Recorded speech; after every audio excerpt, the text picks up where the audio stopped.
The person you met in the beginning is not the person who hurt you in the end. Read that again.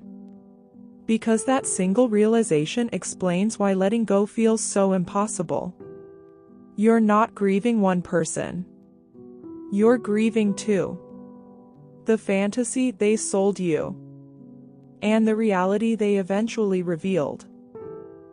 When you first encounter a narcissist, they present themselves as someone completely different from the person you'll discover by the end.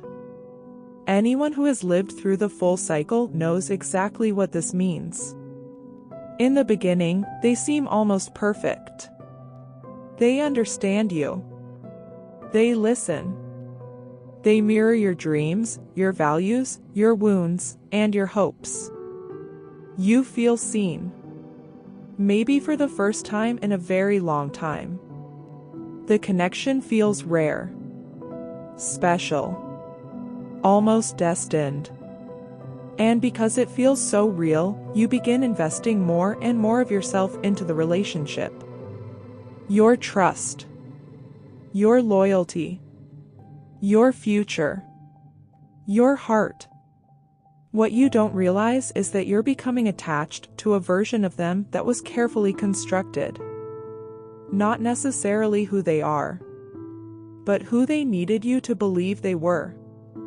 And that's what makes the ending so devastating. Because when the mask starts slipping, it doesn't happen all at once. It happens slowly. Small moments. Small cracks. Comments that don't feel right. Coldness where warmth used to be. Cruelty hidden behind jokes. Disrespect disguised as honesty. You notice it. But you explain it away. You tell yourself they're stressed.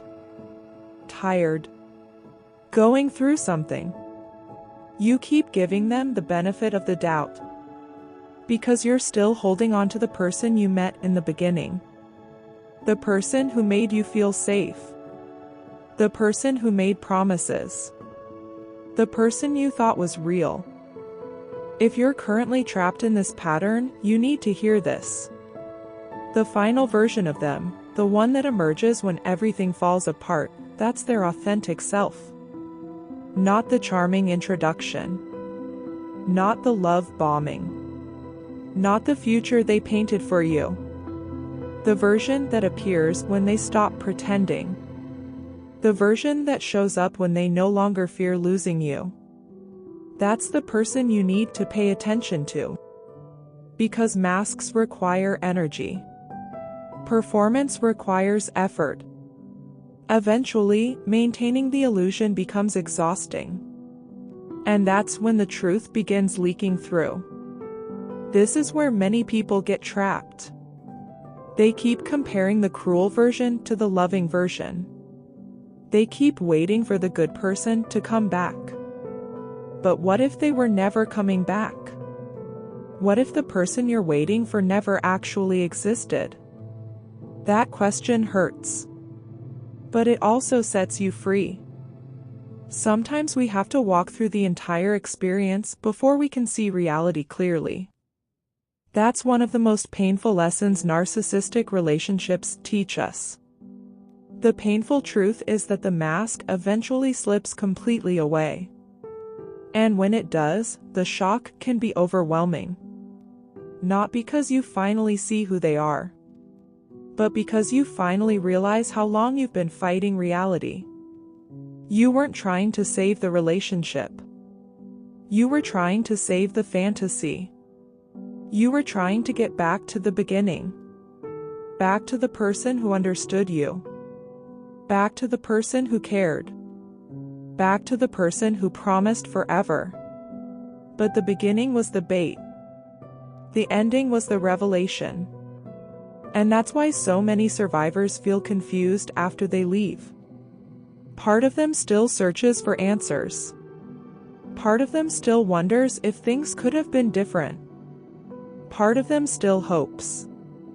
Even after everything. Because hope can become its own trap. Once you recognize this pattern, the real work begins. not healing from who they were. Healing from who you believed they could be. There's a difference. A painful difference. You'll need to process the disappointment, the broken expectations, the future you imagined, the love you thought was growing, the potential you kept seeing. And eventually, you'll have to let go of all the hope you invested in someone who was never real. Not because you're giving up, but because you're finally accepting the truth. You stop chasing the mask. You stop negotiating with reality. You stop waiting for a transformation that was never coming. And in that moment, something powerful happens. You stop seeing them through the lens of who they pretended to be, and start seeing them exactly as they are. The hardest part of healing isn't losing the narcissist. It's accepting that the person you miss was largely a performance. And the day you truly understand that is the day their power over you begins to disappear.